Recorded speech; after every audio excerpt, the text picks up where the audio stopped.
Kita pasti pernah ada di fase-fase menyerah, entah itu pekerjaan, hobi, sekolah, dan sebagainya. Ada lagi pepatah yang mengatakan pemenang tidak pernah berhenti. Masa sih kita gak boleh menyerah? Ada gak sih cara menyerah yang benar?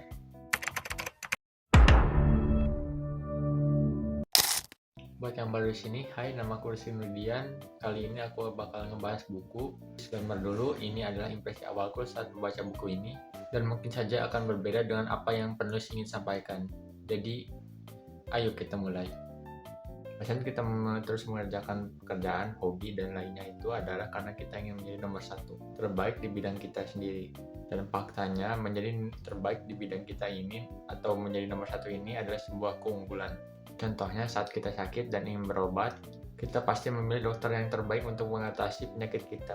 Alasan kita memilih itu karena kita tidak memiliki banyak waktu dan tidak ingin menanggung terlalu banyak risiko yang akan kita dapatkan dengan pilihan dokter-dokter yang lain.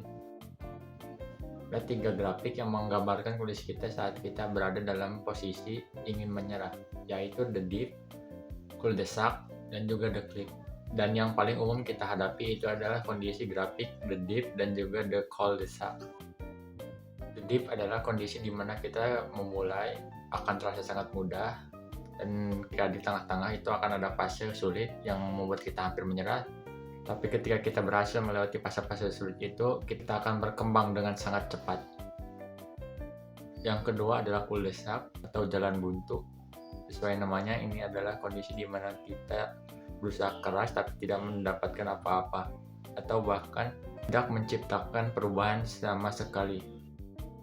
Dan yang terakhir adalah the cliff atau jurang. Sesuai grafiknya, itu akan terus membuat kita naik, tapi ketika di ujung itu akan langsung turun menjatuhkan kita. Contoh yang paling umum dari grafik the cliff ini adalah seperti merokok, minum minuman keras, tidak olahraga, tidak makan makanan sehat, dan sebagainya.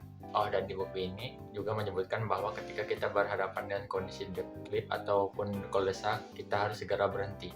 Bukan nanti, tapi sekarang.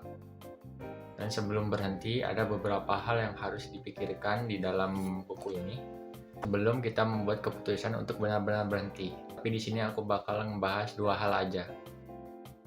Sebelum kita memutuskan untuk berhenti, kita harus benar-benar melihat diri kita sendiri, apakah diri kita saat ini mengalami kemajuan. Kalau tidak ada kemajuan, kita harus segera berhenti.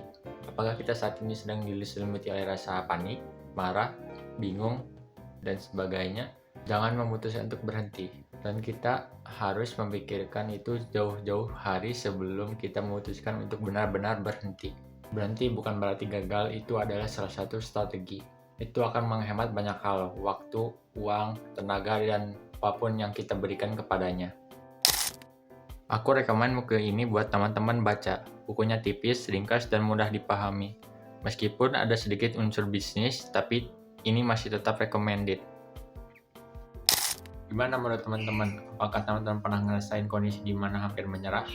Dan mungkin ada poin-poin yang aku lewatkan, ya coba komen aja di bawah. Gitu aja. Jangan lupa like, comment, subscribe, nyalain notifikasinya, dan sampai jumpa di video berikutnya.